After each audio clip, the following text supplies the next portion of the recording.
gidelim heymelere Belfaz. Hop gidelim heymelere Belfaz. Sensiz bu dünyanın derdi çekilmez. Hüseyin'in eşkini özgeler bilmez. Hop gidelim heymelere Belfaz.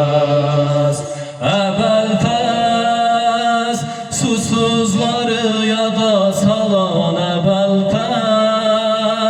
Su yanında susuz olan Belfaz. Hüseyin'in eşki vefa yolunda Fatime'den rütbe alan Belfaz.